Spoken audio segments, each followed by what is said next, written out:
A atividade econômica do Brasil terminou em alta em 2025, mas com uma desaceleração no último mês. Isso de acordo com dados divulgados hoje do IBCBR, que é o Índice de Atividade Econômica do Banco Central, que é considerada ali uma espécie de prévia do PIB. Vamos ver os números que estão aqui no telão, então, divulgados hoje pelo Banco Central. O que temos?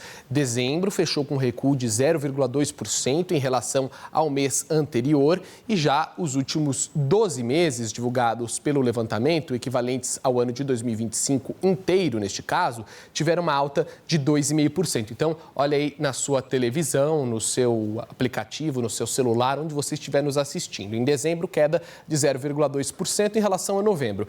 Nos últimos 12 meses, alta de 2,5%. Vamos olhar para os setores, porque a agropecuária registrou uma alta de 2,3% e a indústria de 0,3%. Já o setor de serviços teve uma queda de 0,3% e impostos de 0,2%. Então, aí a agricultura, mais uma vez, puxando a atividade brasileira. E sobre o IBCBR, eu converso agora com o Roberto Dumas Damas, que é professor de economia do INSPER. Então, muito boa noite, professor. Obrigado pela sua entrevista. O IBCBR foi positivo em 2025, mas já sinalizou um enfraquecimento da economia brasileira. Isso é efeito do juro alto, certo? Essa desaceleração reforça, então, a aposta de que o Copom vai cortar a Selic na próxima reunião? Boa noite, Eduardo. É um prazer falar com você. Veja, já é o que já estava esperado. O Banco Central, na realidade, ele não é independente. A gente chama uma coisa que ele é independente, mas ele é autônomo. O que eu quero dizer com isso? Quem determina a meta da inflação é o Conselho Monetário Nacional, é o ministro da Fazenda, o ministro do Planejamento e o Banco Central. Você tem 2 votos do Executivo e um do Banco Central. A meta da inflação era de 3%. É de 3%, podendo, para acomodar eventuais choques, bater 4,5% ou 1,5%. 1,5% para cima, 1,5% para baixo. Como a inflação ficava pegajosa, quase a 5%, e agora, felizmente, está caindo para 3,9%, a última ata do Copom, Comitê de Política Monetária, decidiu que vai começar a reduzir as taxas de juros. Então, a gente pode falar, olha, a gente esperava um crescimento de 2,3%, veio 2,5%. Apesar que isso daí, quem calculou foi o Banco Central. Os dados oficiais vêm do IBGE, mas já é uma estimativa bastante meritória aí achar que o Brasil vai crescer 2,5%. O problema é o seguinte, Eduardo, a política monetária, em que pese que nós vamos reduzir a taxa de juros, quiçá 25 basis points ou 50 basis points, devemos chegar no final de 2026 a 12,25. Só que, como eu falei, o problema é o seguinte, a política monetária ela trabalha com uma defasagem. Quando você pisa no freio agora, o carro para dali 9, 12 meses. Então, tem um impacto contracionista ainda na economia em 2026, a despeito de uma queda da taxa de juros. Por quê? Porque quando você cai o juro, tem que bater nos bancos. Os bancos têm que diminuir juro. A hora que o banco diminui juro, as empresas têm que decidir tomar dinheiro. A empresa decidiu fazer investimento, isso demora de 9 a 12 meses. Então, a gente espera que, dadas as informações disponíveis hoje, por isso todo mundo fala, olha, economista acaba errando. Veja, nós estamos falando o que Trump está pensando hoje, o que ele vai fazer hoje, o que vai acontecer provavelmente com a Groenlândia, o que vai acontecer com a Venezuela, o que vai acontecer com as contas públicas. Dadas as informações disponíveis hoje, nós esperamos ainda um arrefecimento do crescimento econômico de 2026. Nada muito grande, mas alguma coisa entre 1,8% e 2%. Mas o ponto positivo é que você falou. A taxa de juros cai de 15% para 12,25% e vamos ver 2027 se vem um novo arcabouço fiscal, onde as contas públicas entram eventualmente em superávit primário, porque a taxa de juros é muito alta pelo seguinte, Eduardo, se você gastar demais, e o governo fala que precisa de dinheiro, o setor privado fala: olha, mas eu quero investir na produção. Mas se você investir na produção, você vai ganhar 13%. O governo te avisa: não, não pago 13%, eu pago 15% para você me prestar o dinheiro e eu investir em penduricários.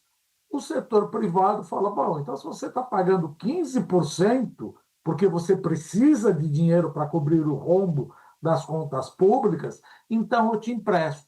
Então você acaba expulsando o setor privado da economia, entrando o setor público. E aí vem o erro. Ah, mas o setor público faz investimento. Não, não sobra praticamente dinheiro para investimento. A maior parte, 95% de tudo isso daí que o governo gasta, é para gastos correntes, e a maior parte INSS. Então é preciso que haja um corte a partir de 2007. 2026 é eleição, a gente vai empurrar com a barriga e ver o que dá, porque certamente não é questão desse governo ou daquele governo, mas todo ano de eleição temos medidas populistas e precisamos trabalhar com isso, Eduardo. Agora, professor, queria ouvir o senhor sobre o seguinte, porque tem muita gente que pode estar nos assistindo e pensar, nossa, mas como pode a economia estar em desaceleração se os índices de desemprego toda hora estão batendo recordes? Quer dizer, a própria imprensa noticia isso de maneira muito recorrente, afinal são os índices oficiais do IBGE. Então, queria te ouvir, como é que fica essa... É uma contradição ou não é uma contradição? É pela demora da transmissão do efeito dos juros? Como é que existe uma economia que está desacelerando e o desemprego está lá embaixo, ou seja, o emprego renovando recordes? Você tem dois pontos aí. Primeiro ponto, quando você determina a taxa de desemprego no país, o que é normal, você não considera os desalentados. Quem ganha Bolsa Família ou aquele que não quer trabalhar, ele é o nem, não quero estudar e não quero trabalhar, ele não é considerado um desempregado. Então, por exemplo, se todo mundo aí no SBT não estiver procurando emprego, o desemprego no SBT é zero. Só para você ter uma ideia, apesar de todos estarem desempregados, mas estão sendo beneficiados de alguma maneira. E segundo ponto, a baixa produtividade do trabalhador brasileiro. Olha que interessante, os números não mentem. Você está praticamente a pleno emprego, todo mundo trabalhando, mas o produto interno bruto você produz aumentou apenas 2,5% no ano. Mostra que a produtividade total dos fatores do capital e do trabalho não é lá essas coisas. Alguma reforma precisa ser feita. Mais investimento em infraestrutura, investimento em educação básica para ajudar o trabalhador. Não estou dizendo que não deve ter investimento na universidade, mas todos os países que deram certo investiram muito mais na educação básica. Só para você ter uma ideia, o investimento na educação pública é $3.500 por estudante, por aluno, quer dizer, por ano. A OCDE, que são os países desenvolvidos, investem $10.000, ou seja, a gente investe 30% do que investe um país rico. Só que, no nível universidade, nós investimos $15.000 e a OCDE investe $13.000. Eu estou formando semi-analfabetos, porque eu ignoro a ensino básico, mas eu quero, porque que dá mais eleição, botar a pessoa numa faculdade. E a gente sabe que tem faculdade aí que virou banco. E tem o outro problema também, que o Brasil é um cheio de problemas.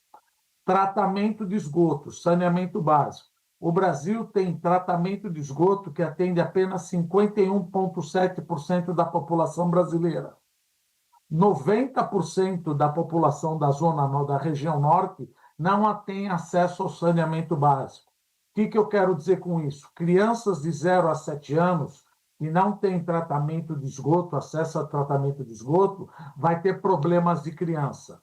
Vai ter problema de diarreia, difteria, subnutrição e vai ter eles têm uma bruta neuroplasticidade quem tem de 0 a 7 anos.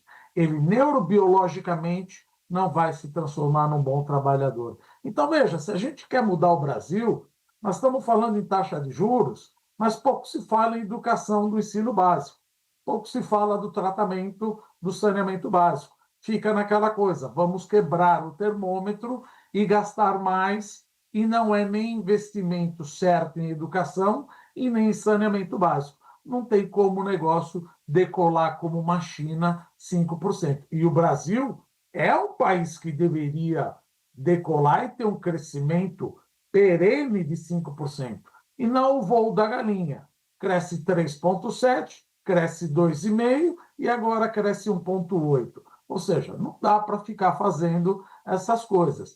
Mas é aquela coisa, é o Brasil que nós escolhemos. E geralmente isso é coisa de profissionais que deixam o Brasil assim, Eduardo. Roberto Dumas, muito obrigado pela sua participação aqui no nosso News Noite, pelas suas explicações. Até uma próxima. Obrigado, um abraço a todos.